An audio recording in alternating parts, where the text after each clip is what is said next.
Hello,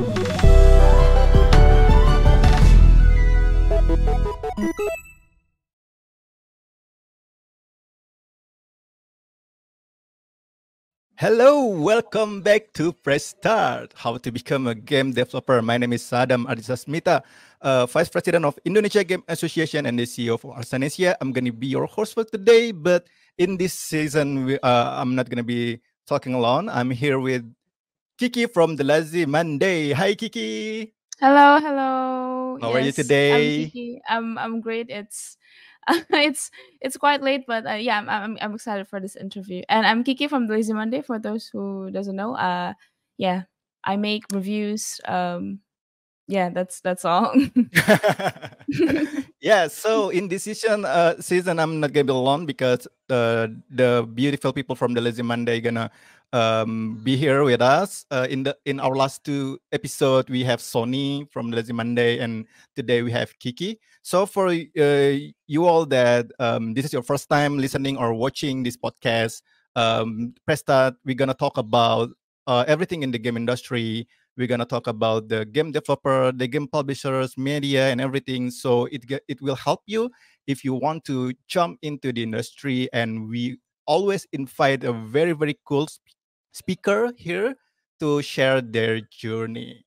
All right, are you ready? So let's invite our special guest for today. We have Michel Wacker. Hi.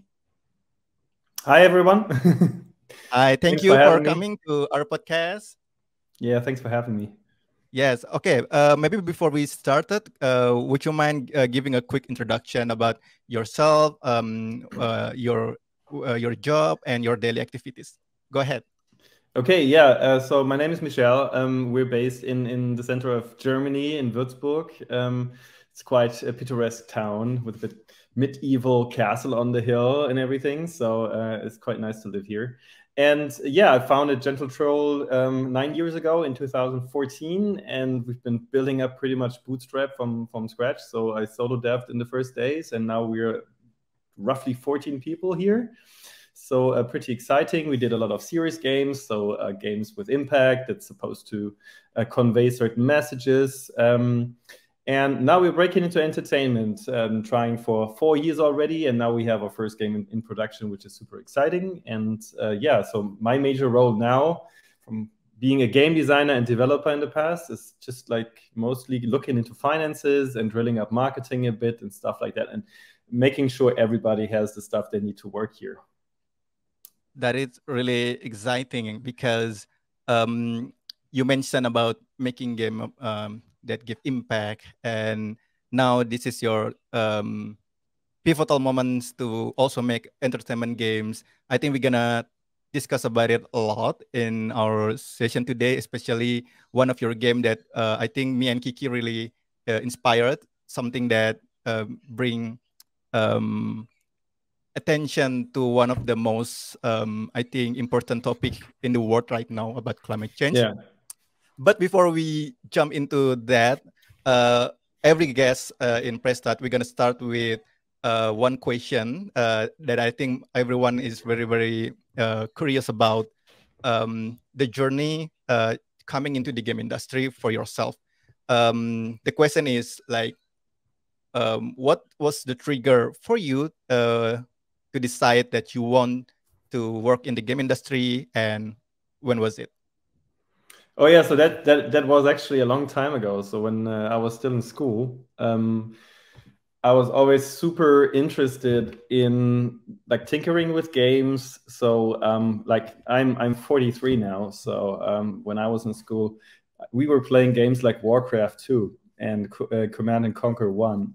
So just for a bit of and Diablo 1. So currently like the fourth one is out. So it was a bit of different times, and we didn't, of course, have like a strong internet and things like that. So we used to buy the stuff from the stores, but we were super happy to have like the map editors in Warcraft and also in StarCraft, and just building maps and trying them out with friends at local like networking sessions. So still the times when we like picked up the computers and went to somebody's home and put them there up for the weekend, and taking half a day to set it all up until it worked and then play for another 2. So that's fond memories on that. And yeah, so that was pretty much one of the first moments when I really found a lot of fun into creating maps and then also developing concepts. So essentially game design. I didn't know that it was called that back in the day, but so like coming up with additional ideas and how to add mechanics or even basic game ideas. And what I found very inspiring back in the day was Black and White by Peter Molyneux, because the way you played altered the character and its appearance in the game. So I thought that would be super interesting to put into an RPG. And then a couple of years later they made Fable, so amazing. So that was so those were the days, and I wrote that stuff down and after school I wasn't really encouraged though to follow down that path, because in Germany it was rather hard to get I don't know, there weren't any ways to really study it or like get into it. So it was kind of hard to get in. And so I eventually decided to go for journalism and start studying that. And then I kind of stumbled into computer science and made that my majors after 2 weeks. And when I got my bachelor's degree, and also during studies, I found a group here in Germany, or that I joined as a game designer or an artist, I think, even back then. And I did draw comics for a long time. So I used that skill to get in there. And so eventually we started tinkering on games, and nothing ever released or so, but it was pretty much my entry point. And after I got my bachelor's, I actually decided to hire up as an intern at a local company, and so worked on my first game, even with an IP that's well known in Germany, so a kids IP, and that's it's called Wiki. I don't know if that's known beyond Germany, but it's a fundamental element of our youth, so it was quite exciting. And I took it from there. So with all the ups and downs, because that company went under eventually and left me with nothing in my bank account, because it hadn't for months. And I still stuck there and tried to help fix it up. But eventually was the last person to get paid. And so I had remember the day I had like no kidding, I had $100 in my bank account, and I started working at the Starbucks. No, not at the Starbucks, it was the Subways. On a 400 euro basis, and it didn't pay off because my rent was already like 350. So then I hired up with a friend from university who had founded a web development agency since then. And so I came to Flash, like the technology that no longer exists, and so I became a Flash developer.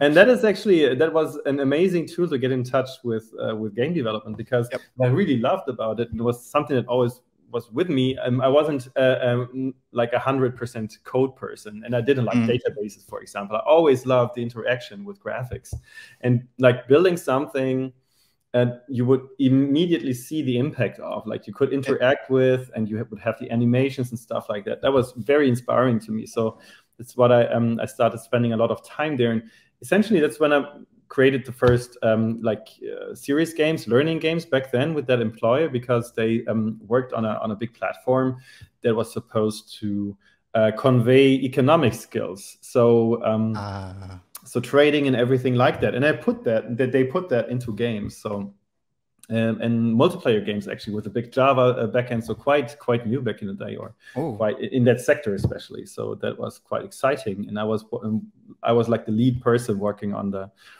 clients, the Flash clients, and putting all these, like bringing all these multiplayer games to life. And that was pretty much the moment I knew I wanted to do more. And then it's like after a long detour, I started working essentially more in that field. And then I came back to Germany because most of that stuff happened in Switzerland where I studied. And so I eventually decided to go back to Germany, and then I went to Würzburg, and there was nothing really here to work at. So there's one company called Handy Games around, but back in the day, I wanted to do something else that differed from their portfolio and their ways to work. And so since I didn't know whether we were about to stay, I just went freelance. And so slowly, step by step, I built up. I went from web development back to making only games, and essentially founded Gentle Troll in 2014. So that's the company. And then we had our first game, and you can still see. Let me check. You can no here. So it's all mirrored. Sorry. Over there. You can still see that in the back. So that is The Unstoppables, which is a mobile game about inclusion. So like everyone in the game has a disability, but also strength, and you have to combine the strengths to get over the weaknesses and help each other out. So and that was a game that we did back in 2015. As a two-person team and external artists and everything. So that was our first release, and it's still a beacon project until today, pretty much, because it's very gamey. It's an adventure in a way, but still it conveys a lot of stuff. So that was our vision of making entertaining games with a message. So and. Yeah, so that was really exciting, and it brought us a lot of press and visibility. And although it was just contract work, so nothing that we charge for, so the game is freely available without even today without ads or anything in there, because it isn't well received in the learning context. And it was quite exciting because it made 300,000 downloads worldwide, and a lot of them in China. And that was so interesting because the actual target group was in Switzerland. So that was really fun. And yeah, so we took it from there. So until this day, we released around 25, I think, serious games and different technologies, mostly of them Unity, and but also HTML5, so very slim games, because we have a bad infrastructure in schools in Germany, and so they had to be very, very small to download, and that's why we did a lot of vanilla JavaScript coding and stuff like that. But yeah, so and now there is the next step is the entertainment part. Yeah, so that's how I essentially got there. So I never studied any of that. It was just mostly like being excited and interested in that medium all the time, because it did connect so many things that I was interested in, the drawing and code. I found for myself that I thought that coding was super interesting, because you can you use a language to tell a computer to do something, and it's like fully controlled by yourself, and smart solutions and everything, and all of a sudden something works that didn't work before. So I was a big fan. Sadly, I don't code much these days, but I could combine all these interests into one profession pretty much, and it's something. I think the interaction that games provide are something so super special compared to other media. That was the most exciting thing for me about it. And telling stories through games is still one of the most exciting things to me in these days. Yeah. Awesome. That's really interesting. A lot of things that I want to deep dive more about your journey. But Kiki here, she loved your games Unstoppables. Yeah, I actually tried just now, and I think the art and the the gameplay is very simple, but I think the message you can get it across very easily. But I think it's very general that that it's very hard to access games sometimes.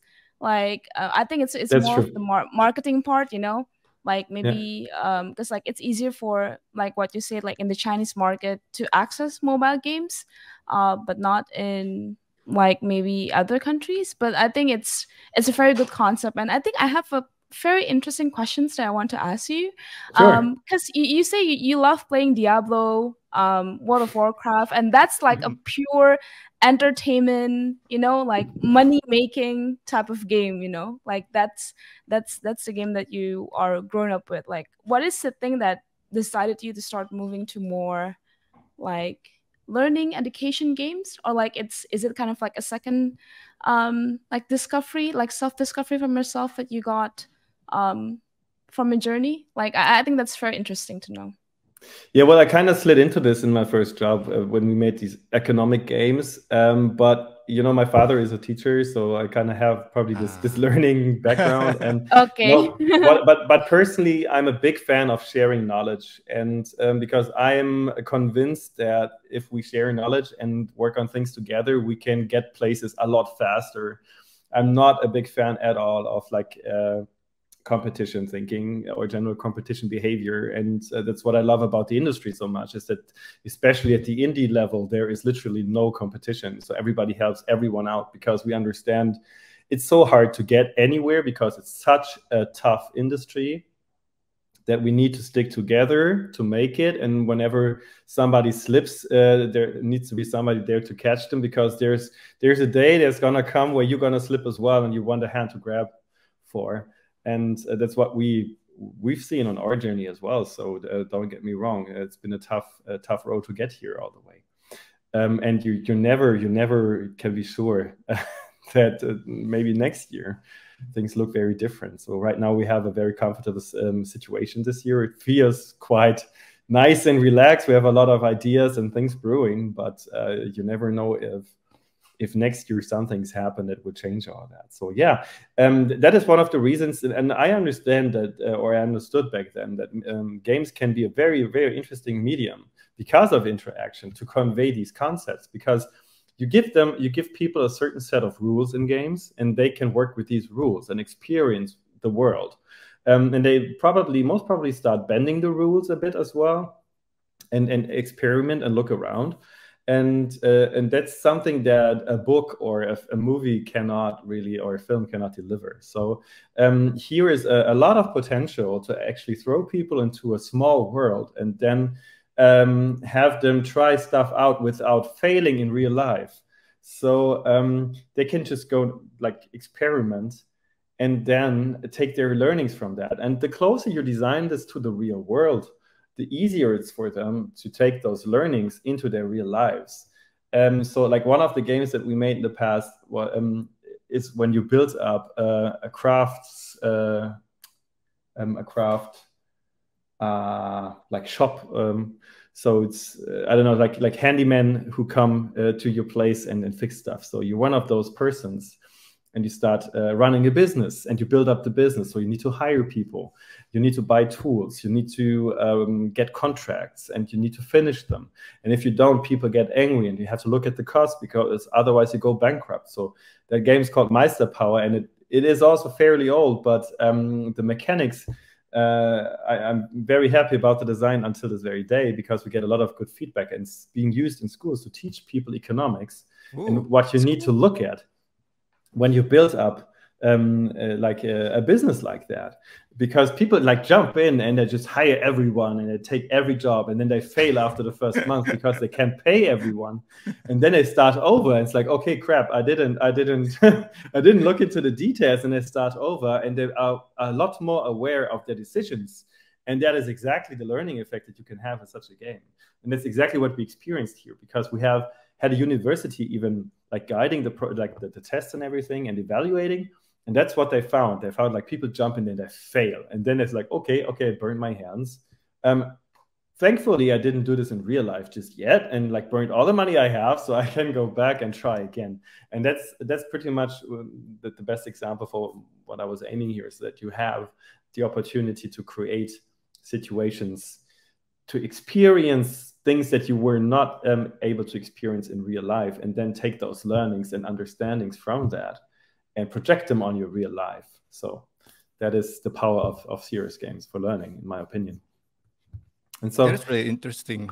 Yeah, and then that's what I thought was a very exciting and inspiring part. And I see a lot of other companies like doing the same thing now. And of course, also the minds are opening up in schools and throughout the education system in Germany, because like younger people are coming up now that know the medium that is games, and are open for like having them in schools and stuff like that. So it was an interesting point in time to start doing this. Also very difficult, because many people were just not open to it. But so now we have some very nice pilot games out there that show how it can be done and what can be done with it.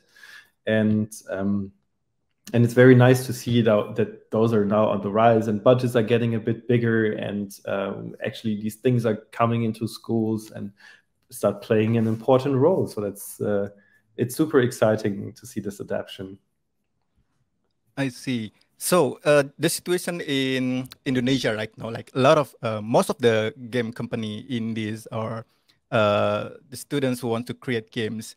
What they have in mind is like developing entertainment games, right? Sure. I think like serious games. I think like some people have some kind of like idealism, like maybe we can solve this with using game or something like that. But the money wasn't there, right? So I mean, like if you make something too educational, sometimes like people don't want to buy or not interested, or like see it quite boring, something like that. What I'm interested is like how you manage, like what's the process for you to be able to propose these ideas to maybe like an organization of like a funding organization about the ideas that, hey, maybe we can do something with the cause that you care. For example, like you care about climate change, and you work with, if I'm mistaken, it's like research group of Earth observation, right? Something like that. And yeah, in Heidelberg, you mean? Yeah. So right. what's the process? Do you come with ideas and then pitch to them, hey, you can use game to bring up the cause, or like usually from the organization they do open call, something like that? So the process can be very different, and I think that a part of especially that process is very custom to Germany, because so let me start. So there's basically two very different things.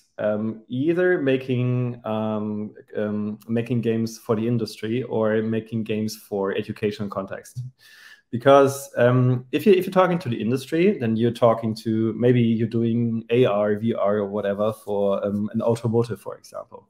And that way of pitching is, of course, completely different, because they're independent and they're hard to get to. And most times it's we don't do anything of that, but I've talked to people who do it, and apparently it's, first you need to know the people so you can pitch them, and it's hard to get in there. And then they have very hierarchic processes of even going through things like that. And it's really hard to pitch ideas in the first place. And also they have a lot of people who like bring services to them, and they have very strict regulations for that. So like the things that helped us start out here was to look around locally. So for example, we had something like a flower show around here. So that's something that happens every other year. And they were looking for, like, there was some guy who ran a cucumber company, like they grow and collect cucumbers, and they wanted to convey the process of picking those, because essentially you have a tractor, and then they have very, very, very long boards attached to the sides, and that's where people are lying in, like on their bellies, and that thing now slowly drives through the field, and people like pick them lying all day, and it's very exhausting. And that thing looks like a plane, essentially, because they have tarps covered over the people so they don't burn in the sun. So it essentially looks like a slowly rolling plane. That's why they're called cucumber planes. And so they wanted to convey that process, and that was a very small game that we came up with, and it was a bit like like one of those super casual games where you just tap stuff that rolls by, and you have to pick the right stuff. And that was then displayed at that show on a big touch screen. So, for example, that was a small project I was working on all by myself when I started up. It's like one of the first projects at all. And the budget wasn't big and everything, but that's easy to get into, and then you take it from there. So, you of course have to look around what interest groups are there, and go to your local game dev meetups, of course, to get to know other people, but also try to look for opportunities. So sometimes we had also institutions that try to push developers, or like bring together the creative industry with the manufacturing industry, for example. And that can be interesting contact points because they kind of try to bring those idea pools together. And that's what we had here in Bavaria, and I participated in a couple of those pitches as well. And then it's where they essentially try to tell the manufacturing industry what you can do with games and stuff like that. And then, of course, it's like staying around for as long as possible and always telling people about what you do, because after a while, and it takes some time, so roughly 2 to 3 years, people come and start and like, oh, I thought of you because aren't you the person that makes serious games? Because I have somebody mention something like that, I would be interested. And of course, not many of these pan out, but that is something that you could go after slowly. So a friend of mine, he's pulling up a studio in Bayreuth right now over the last 3 years, and they go a lot for like the manufacturing industry, like from day one, and try to get people in there. And I was more like on the educational level with my projects all the time. So it's a bit of a different focus. And that came actually from a good partner. So when I left that one company I told you about, where I built those multiplayer games, essentially I was the only person I knew who still could do that, because like, I don't know, they kind of closed down the branch, but still had things going on, but it wasn't worth really pursuing it and keeping a team for that. So that was like my first partner to start out with, and I had like a regular income through that partner. And it's a lot easier if you have something like that. So like maybe from your former job, or have any connections there and start out.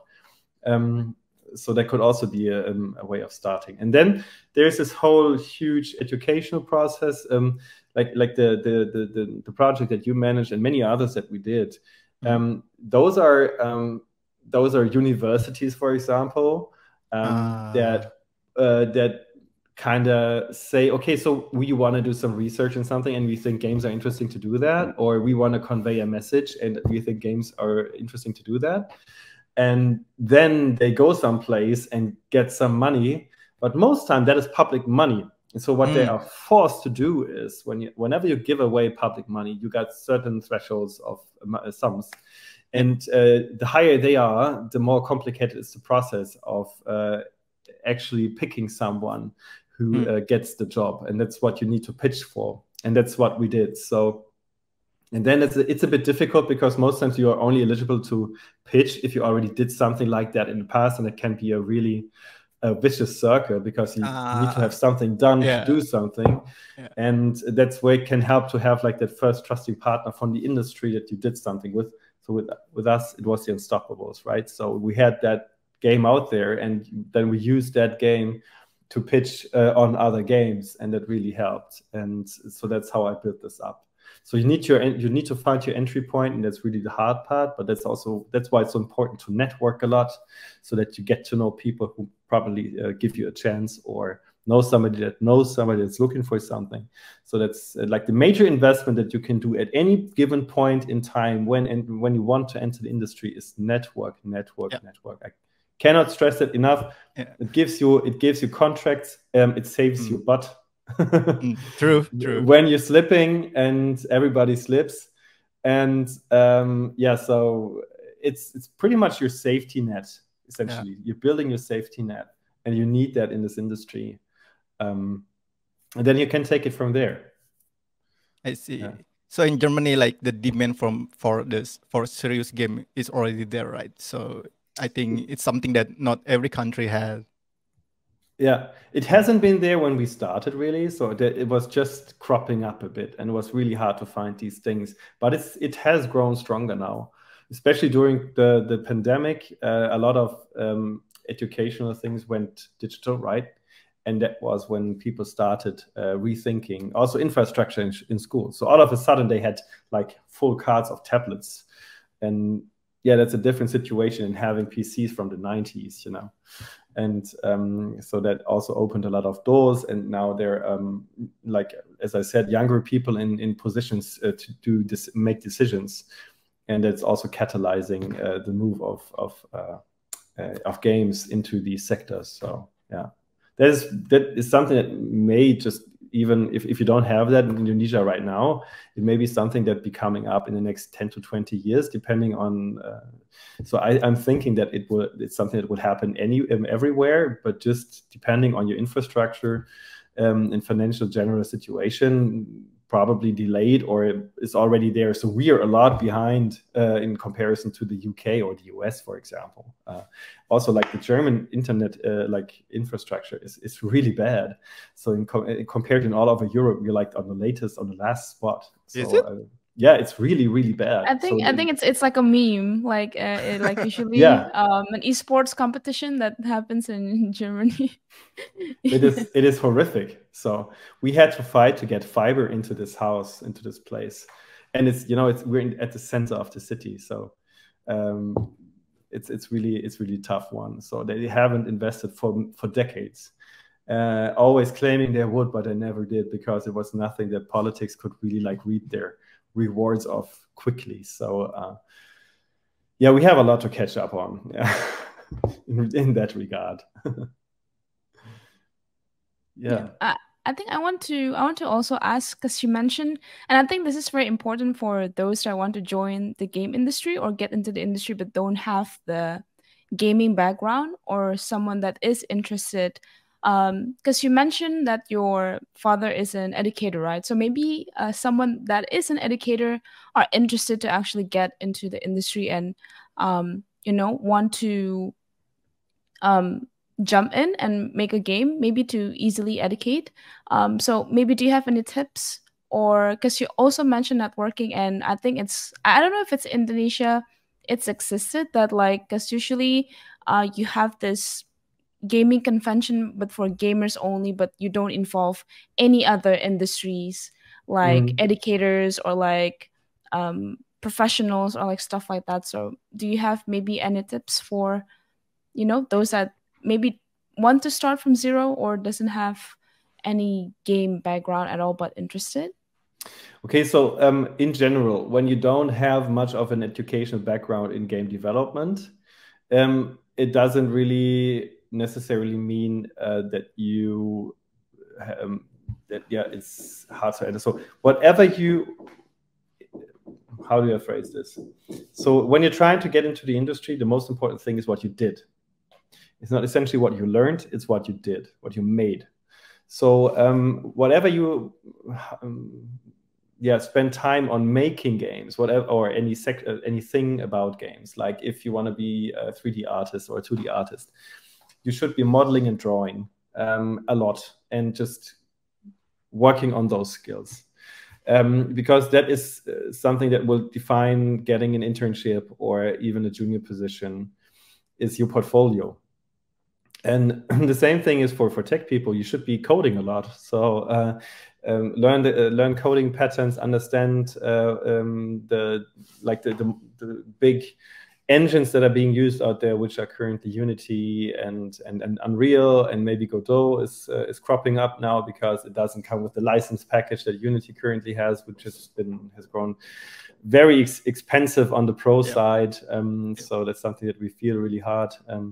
The race that they did last year.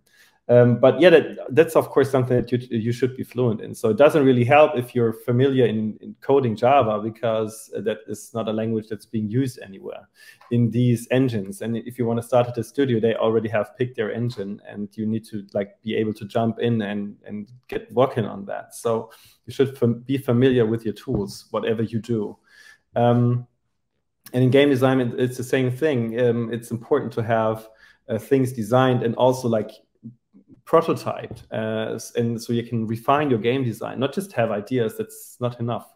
It has to be a mechanic that's interesting and that you've proven and that works. And if you're not a big coder, then there are also tools out there where you can stick stuff together and just add a couple of commands and to make it work and move. And that's how you can actually test your own game design, and that is something that would be so whenever somebody comes our way and asks for an internship or anything, we'll always look into the quality of their code, if they're coders, into their portfolio and what they've done in the past, and if you can imagine that they are fit to join the team working on a project, because we always want people to work on a project and not make coffee, right? So you can make coffee anywhere. But when you come to us, you're supposed to learn, right? And learning means like learning on the job, not on something that is abstract and detached from real life. So that's the important part about that. And so if you're just someone who wants to use like games or gamey things in an educational context, then there are interesting tools for that as well. For example, there's a language called Scratch, which is very limited down. And you can have a bit of programming or already ready-made graphics.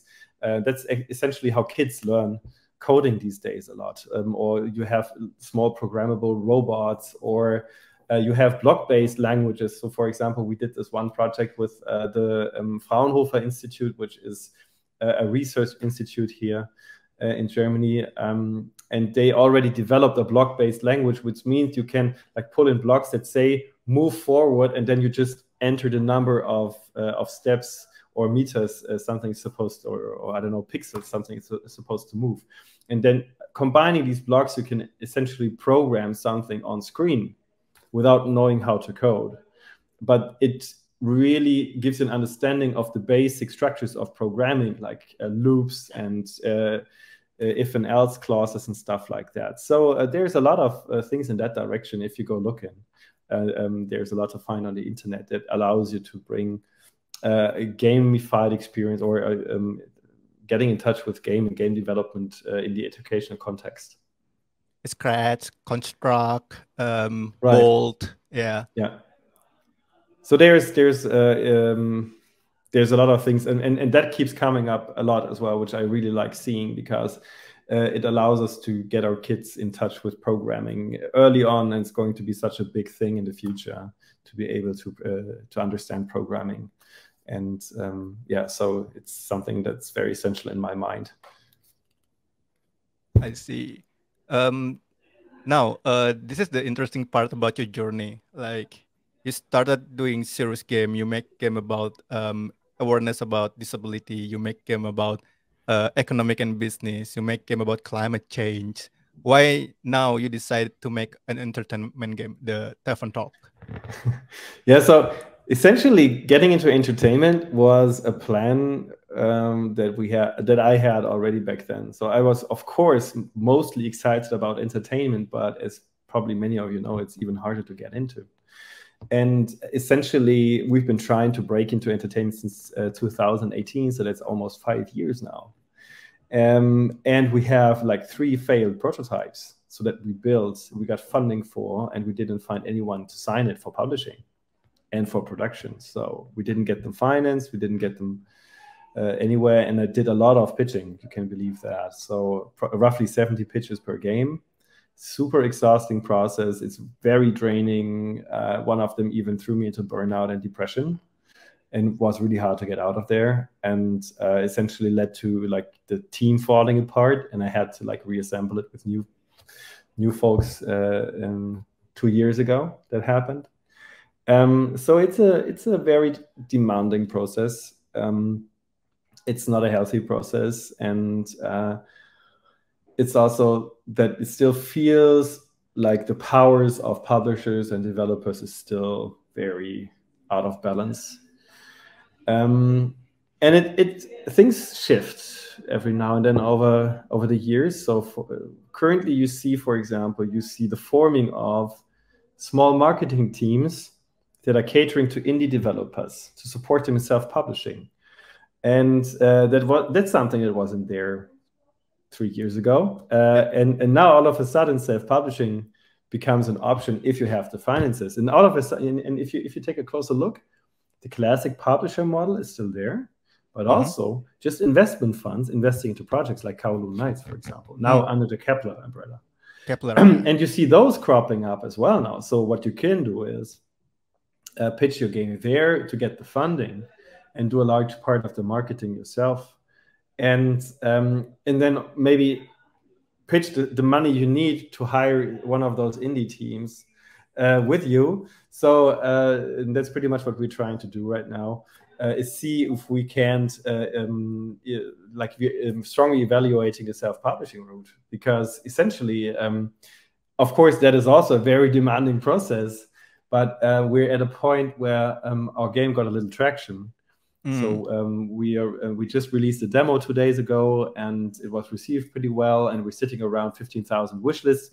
It's not enough. That's huge. 15,000. 50,000. No, 15. But that's still huge, no? For like it's starting still, in entertainment games. Yeah. Right. It's still comparatively big, and that's only from like a 2 month, mostly from a 2 month scope. But we only have those because we managed to get into a couple of Steam events like the Cozy Festival, and now the Visual Novel Festival and the SimFest, and that is again based on networking. So you need to get to know these people who understand Steam, and there are also freelancers who do that as a service, for example.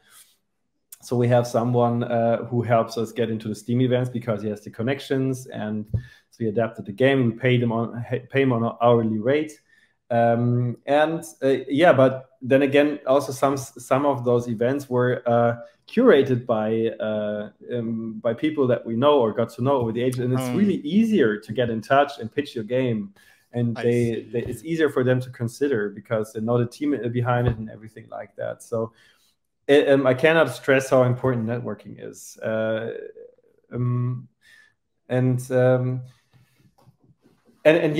that is the important part, and of course it's important to understand your target group, and do a bit of market research. Is the market big that you're trying to go into with your game, or is it big enough so you can make enough of money? But then again, is it currently completely overrun? So our last game was a roguelike, and we pitched that last fall, and it was like created around all the German folklore that is the Brothers Grimm tales.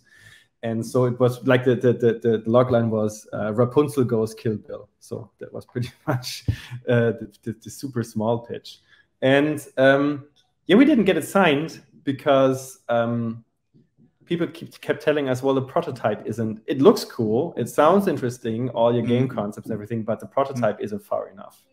So we would love to see, or we need to see a full-fledged run and loop and progression and loot and everything. It's like, okay, so that's like 2/3 of the game, and then all we need to do is biomes, right? So yeah, and that's what you see.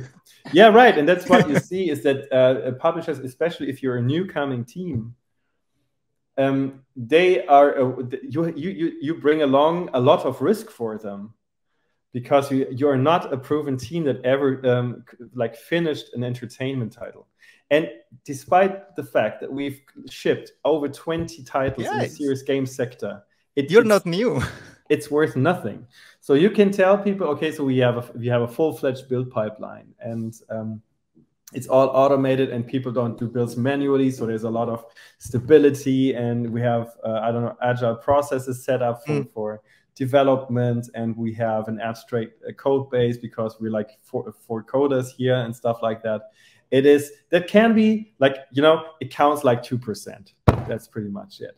And we didn't get our things signed because we wanted too much, too big a game for a team in a very competitive field as well. So roguelikes have to be really good on the controls, a really smooth experience, and they always have to have something new. And so it's everybody goes into that field right now. There's so many roguelikes coming up over the next years. And that wasn't a good decision for us as a starting project. So Tavern Talk now, of course, there's a billion visual novels out there, but then we essentially got very inspired by Togo Productions and their Coffee Talk. Right, so that is an Indonesian team that you should know and obviously do. And it's so fun because, I'm really looking forward to meeting them in person. They're going to be at Gamescom too.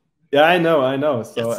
We already discussed if we could meet up and stuff like that, because it's really fun. We got highly inspired by their game. And then, because our team is so deep into D&D, so Dungeons & Dragons, all Dungeons Masters, it's like, okay, what if you had a coffee talk in a D&D setting, and you had all the adventurers coming to your tavern and tell their stories, and you mix them drinks and send them out on the quests, and depending on which drink you make, the quest takes a different course, you know. So that's what we built, and even that is quite big as it turns out. So, but it wasn't very big. So the risks on our end are kind of okayish, and we knew we could finish this game.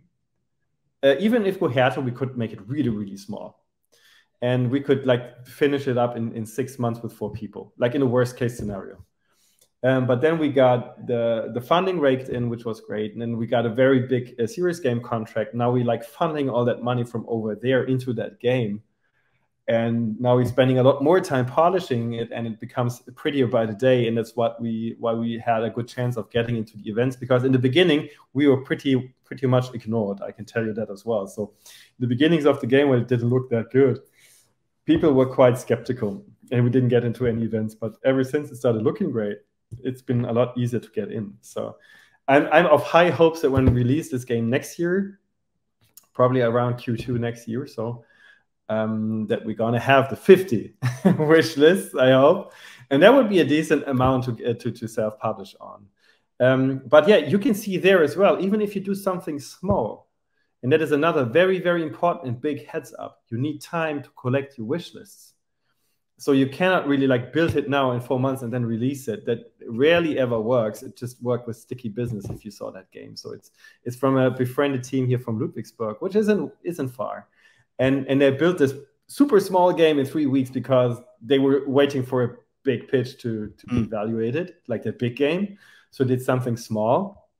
And they said, okay, so we need to have this done in 3 weeks. What can we build? And then I came up with this idea. Yeah. Crazy. And then I came up with this idea, and then I just created a Steam page for it and made a video and just put it out there. And it raked in 10,000 wish lists in a single week. Oh man. Yeah, because it really hit a nerve. It was you can put your own stickers together, and you run this small shop and you create stickers from graphics. What's it called? That's the pitch. That's the pitch. Yeah, And it's really I tried to nice. play the game Sticky Business, and I think I also want to mention that I think Steam is amazing right now. I don't know. I think like because I'm a media, right, and I love playing indie games. Yeah. So sometimes I really love discovering this like very underrated games, like this golden gem that's actually a very good game.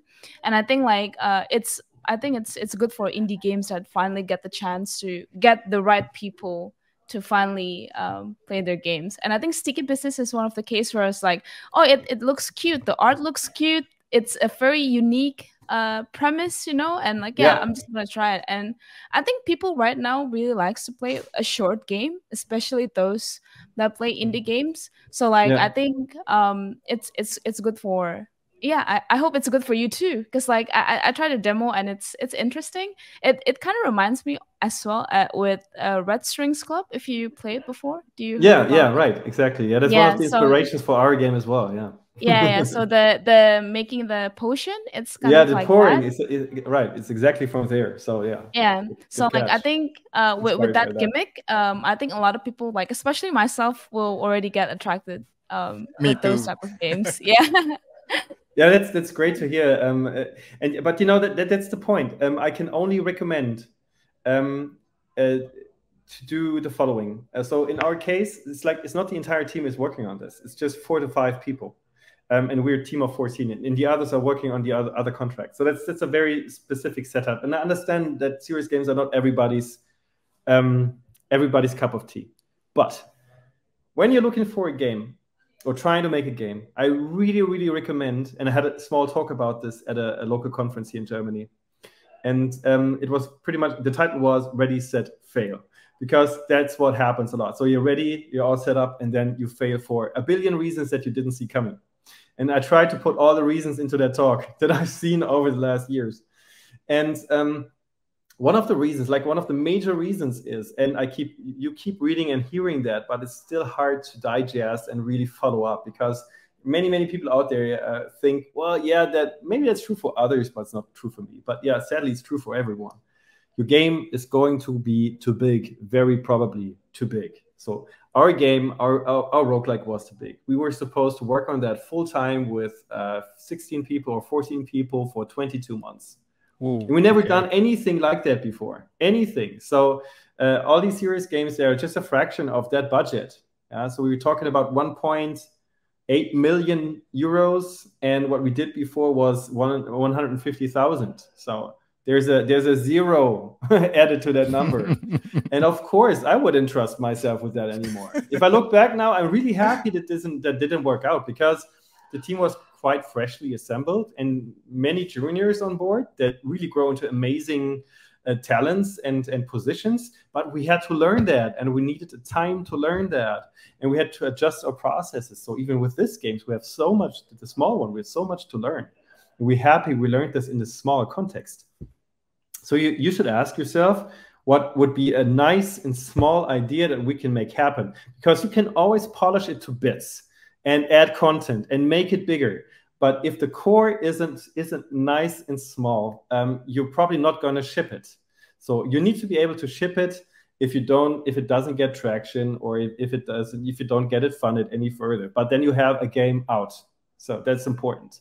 Aim for the release, because the release is what gives you credibility. It's the most important thing. Afterwards, people start looking at you differently because they can see your product, and maybe even look for something that can go early access and make sense, because then you keep polishing. You can keep polishing with your community. If it finds a community and you get some money in, then you can keep working on it and make it nicer. And then when you finally release it, you have something else. So that is one of the problems of Tavern Talk. It's hard. You cannot go early access because it's content driven. Yeah. It doesn't have a lot of replay value. Yeah. But here it was important that we had people at the core of the team that said, I am a huge part of this target group. I fully understand all the tropes, all like the comic jokes we do, what moves people that are playing D&D, like the things that make this game like interesting to that target group. They fully understand it. That's why they can talk to them directly. I couldn't do it.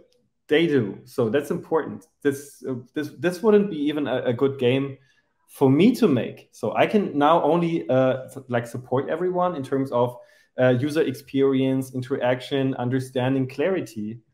But I couldn't write those dialogues, and I couldn't even come up with the characters that they choose, because they're connected to certain tropes and stuff. And it's so fun for people who are really deep in D&D to see those jokes or tropes being adapted. But it also works for people who are not as deep in there and just enjoy the stories and the puns that are accessible to them on a meta level. And then there's also the cozy vibe, and that's something that helped us as well. It's like the rise of cozy, right? So also for Sticky Business, very important factor is that it's currently a genre that, like a group of games, because there can be several genres in the cozy sector. So that sector just rose under the pandemic, or got a lot of attention and traction, because people needed something to escape from that threat. And we still, now that is gone, we have climate change as a big threat. We have wars all over the world that still are a big threat. We have political systems tipping to the right that are a big threat of many rights of the LGBTQ plus community and stuff like that. So those are all things that put people, like are wrecking people's nerves. And that's why I think that the cozy area is just about to start, because people are looking for these games that give them a wholesome, a cozy space where they don't have to worry or make hard decisions, and they can just relax and enjoy what's happening there, and maybe something that they're missing in their own lives, and find that in games. So so that's something that you should look for when you check your ideas. So who else is there? What is the competition? Can I make something that I can release early and keep small and just conveys an idea? And who's the target audience? I know that from myself, if you're a developer, you have an idea and want to make your game, and you can do that, but you need to be prepared that it doesn't find an audience, and it can be a super frustrating experience. So that's why I recommend is learn how to find out where there's an audience. There's a couple of tools like Gamealytics, for example, where you can see how big are games under a certain tag, like how much money is in the building sector, for example, so Steam tags. and what are also games that resonate with you. So that's probably a reason why you want to make games in the first place. So you have a certain concept in mind, but then also look for something that maybe wasn't there, but also is really fits together with what you're trying to do. Like that's what we said here is like Coffee Talk is amazing. And there is nothing in that high fantasy setting that goes in that direction and speaks to D&D people. And we are D&D people. So that is the magical triangle that made it work here. So, and I think it is going to work quite okay. And I'm very, very positive that it will bring back the money that we invest. But I see a lot that is something that aspiring developers neglect, because it's also a very complicated thing. Marketing analysis is not easy. I think now, after at least 5 years trying to get into entertainment and writing applications for funding and having to look at the market, I'm starting to understand how this works and which tools to use. And there are tools cropping up, which makes it easier. But that is so important, because it is a super frustrating experience in the end if it doesn't find an audience and you can't keep developing on it, or if you have like 5 reviews, if any at all. Because although Steam is a digital platform, the algorithm still works in a way that those who have a lot get a lot more. Yeah. And those who don't have a lot, so classic capitalism, Yeah. those who don't have a lot, they get ignored. We even see that in the sales. Those who already have a lot of wish lists get often ranked higher in the same list than those who don't. And there's a lot of proof for that as well. So that's how the next fests work, for example. If you don't have a lot of wish lists and you go into a next fest, you don't get a lot of visibility. That's why everybody recommends to do the next fest, the latest end. next fest right before your release. That's the major reason why. So, and that's something that you have to keep in mind. Those wish lists are essential, and that is something as well. So, setting up a Steam page is $100. And once you're very convinced about your game and you're a couple of steps, you can start on itch.io, of course, and put out a demo and find your audience. But once it's about the wish list, I can tell you that the moment we crossed 10,000 wish lists, people started talking to us. So it starts, it flips, right? So people, there's something. Okay, so and now that happened in only 2 months? Huh? Okay, so you can, it's something that turns the tides, and all of a sudden people start talking to you, especially if you're a small development group and don't need a lot of money, because your living costs are rather low, for example, and you need a certain amount for developing it for half another year or a year. And that is reasonable in the international comparison. Then having a bunch of wish lists, of course, is essential. And you get those from, of course, your organic traffic, sometimes just an idea sticks. So I've spoken to teams who just like set up the page, and it was a really good idea, and it made a small trailer and was so convincing that somebody stumbled upon their page and just put it up into a sale without asking them. And all of a sudden their wish list skyrocketed, and they was like, what is going on? We didn't do anything. It's like 2 people working on that. And it's just because somebody pretty much put their game to a sale without asking them because he thought it was fitting. I see. And of course it's like 1 in 1,000. Yeah. Things that happen, but if you're there, it can happen. If you're not there, it can't happen. So it's important to be around and be visible and have things set up. And that's something also that I learned in the last years. If it's your first game, there is absolutely no reason, and you're even making it harder on yourself than needed if you don't go out there showing it. So there's literally nothing that you can lose by going out. That's really important to understand, because people are afraid that the idea gets stolen. But there's so much more to an idea. Yeah, true. First, it has to be seen. It has to be picked up. It has to hit the same vibe, it has to take the same twists. And that is, there's so many decisions on that way making that game. And any of them can take another turn. So for anyone to make a game that takes your space is pretty close to us, very unlikely. So we launched this at a very different quality it should look really decent, and you don't have to have a video to start off, but it helps, of course, especially if you want to make an announcement. But we soft launched this because we wanted to participate in events, and sometimes it's good to have something exclusive for them. So when you put us into the event, we will have this trailer for you, for example, and to announce it, or we will announce it in your sale, for example. But you need the page to participate, so it's a bit true. So have a couple of nice screenshots up there. Have a nice description, at least in English. We translated the page this summer into 12 languages for just 400 euros. I know that's a lot of money for small teams, but like 12 languages, if you find a small localization team that gives you a good price, and it really helps like getting the word out. But even if you can't do that, just stick with English. That's fine. Or if you're targeting the Asian regions, probably simplified Chinese. But it's important to be out there and to go out, because otherwise nobody will see your game. And if nobody sees your game, nobody can follow and support you. And then, of course, have the channels open. Have your, X or Twitter or whatever it's going to be in the future. I would still put it up. We will see where this goes. And if it currently, like, interaction has really imploded, but have your Discord available. Link those things on the page. Make sure you can get from anywhere to anywhere. So people just can make it as easy as possible for people to find your stuff and to participate.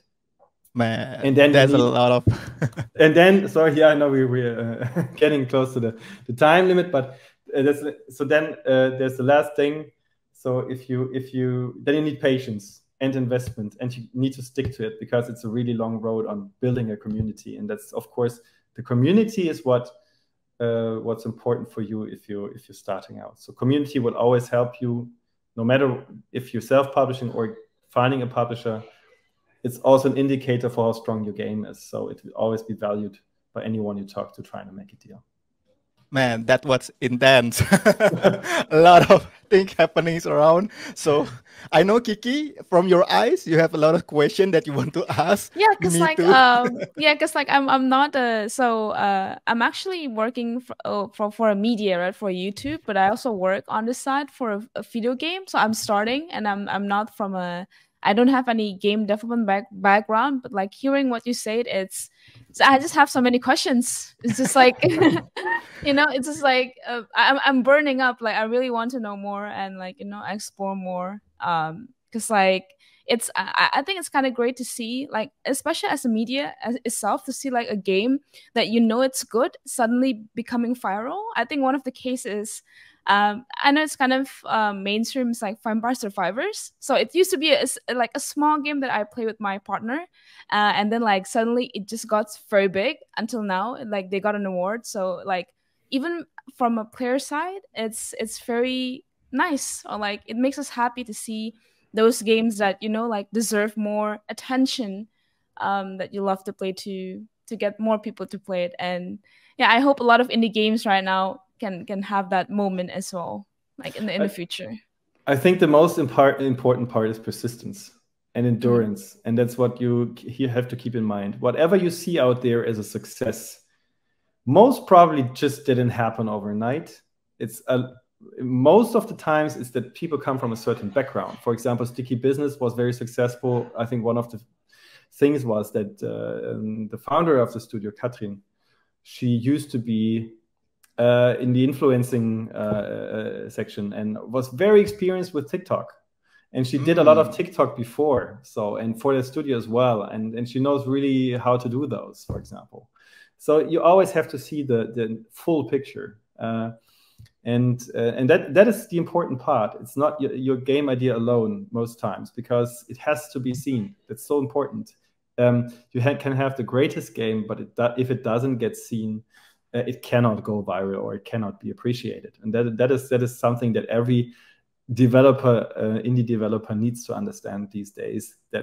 It's a lot more than just making a game. There's a lot around it to consider, and it can be very overwhelming. So that's also why it's important to have network and get help, or team up with somebody who's really good at that, and play on your strengths. That's really important. So there are people who used to just stream their development process, and they used that to promote their game, and they got a huge follower crowd from that over YouTube, and so they used that. And with us, yeah, we didn't have much, so that was really hard. So we grinded up over the last months, and now we are at 850 or 70 followers starting in February, posting a tweet every day. It's really, really grindy, yeah, and it got us really nerve-wracked at many points in time. But yeah, so whatever talent you have that goes in any of the directions where you are in touch with a community and a crowd, use that to promote your game from day one. I cannot stress this enough. So like, yeah, open Unity, make a new project, and start streaming. So that's something that I would highly recommend. Don't start with social media and community building when you already have the prototype. It's a lot of potential wasted, because also people love to see the people behind the games and the development process. And you don't have to be ashamed about anything what you do, because it's one of the most competitive industries there is. And if you're already that far, that you're invested and excited about games, it's a lot that other people don't have or understand. So yeah, there's a high chance that you have very good taste trying to get into this industry and having like a specific game idea in mind, and you should be aware of that and play on that and use all your potential. That is amazing. I think there's still a lot of things that we want to pick up from your brain, but I think we can do this at Gamescom, Kiki. Both of us gonna be at Gamescom. Yeah, we're going to go. I'm going to go to Gamescom as well. And yeah, so sure. We should meet up and have some coffee together and talk a lot of things. But for this podcast, unfortunately, we need to end it for today because it's already more than 1 hour and there's still a lot of things going on. So for you guys, thank you for tuning in. Michel, thank you for your time. Kiki too, thank you for being here. So for everyone else, thank you so much for hearing this podcast from the beginning until the end. Hopefully this episode can help you guys to start your career in the game industry and have a courage to jump into the industry. Okay, I think that's it for today. Thank you so much, everyone. From our, I think for the closing, as usual, we have a tagline. Everybody keep playing games and start making games. Thank you, Michel. Thank you, Kiki. Bye-bye. Thank you, everyone. Have a great day. Bye.